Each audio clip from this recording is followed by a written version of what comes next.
Сайн байцгаана уу? Аян байна. Шинэ бичлэгээр уулзж байгаадаа маш их баяртай байна. Дараагийн бичлэгүүд илүү хурдан орж авах болно.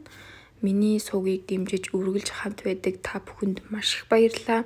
Бас энэ удаа та хэдэд маш амттай бутарсан амархан бичээний жорыг бэлдсэн байгаа. Бичлэгээ дуустал нь үзээрэй. Тэгээд бидэнд хэрэгтэй бүх орцыг description хэсгээс сайн хараарай. Өөр асуух зүйл байх юм бол коммент бичээд асууж болно. За тэгээд гоё бичээний хийж эхэлцгээе.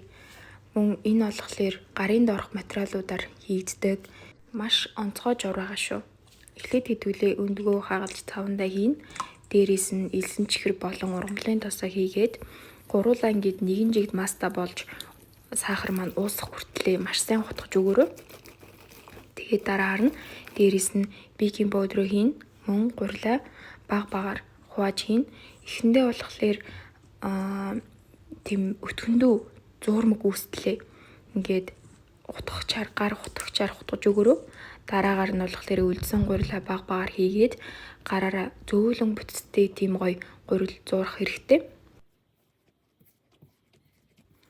Бас миний энэ бяцхан сувгийг маань дэмжиж үргэлж лайк дардаг, бичлэгийг минь дуустал үздэг та хэдэд маш их баярлалаа. Энэ жорж гисэн таалагдсан бол лайк дарж, subscribe хийж суугт маань нэгдэхээ битгий мартаарай.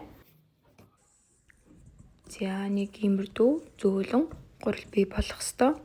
Нялцгааж биш, тийм хатууч биш, гарт нь алддаггүй гой гурил бий болно. Одоо хэдүүлээ өөрсдийнхөө дуртай хэлбэр дүрсд оруулаад бичээний бэлдэнэ. Би болохоор ийм бүр хэлбэрт оруулаад үүнийг элсэн чихэрт өнгөрүүлээд хэдий хийсэн. Та хэд маань одоо элсэн чихэр дурггүй байх юм бол тэгж хийх шаардлагагүй.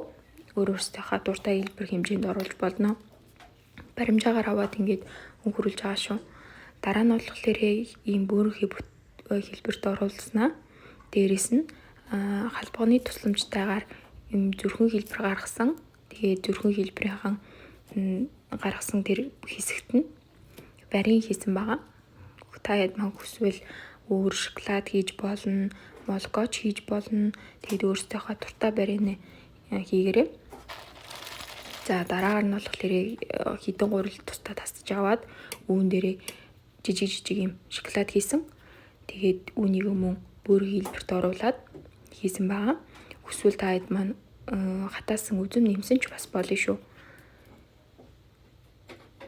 За дараагаар нь болохоор ийм өөрийнхөө хэлбэрт оруулангаа дээр нь сэрээгээр дараад ийм дүрс үүсгэсэн. За нэг иймэрдүү бичээнүүд маань бэлэн болсон. Одоо үүнийг урдчилж халж байгаа пичэнд 200 градуст 15-аас 20 минут байлгана. Хүмүүрийн пич өөр учраас хугацаа болон градусаа сайн анхаараарай манайхан. Тэгээд яг энэ жороор 24 ширхэг ийм бичээн хийсэн. Хэрвээ арай жижиг хэмжээтэй хийх юм бол арай олон тоогоор гарч бодё шүү. Бичлэгээ дуустал үзсэн та хэдэд маш их баярлалаа. Дараагийн бичлэгээр уулзцгаая. Лайк болон subscribe дарахаа битгий мартаарай. Тэгээд баярлалаа манайхан. Баяртай.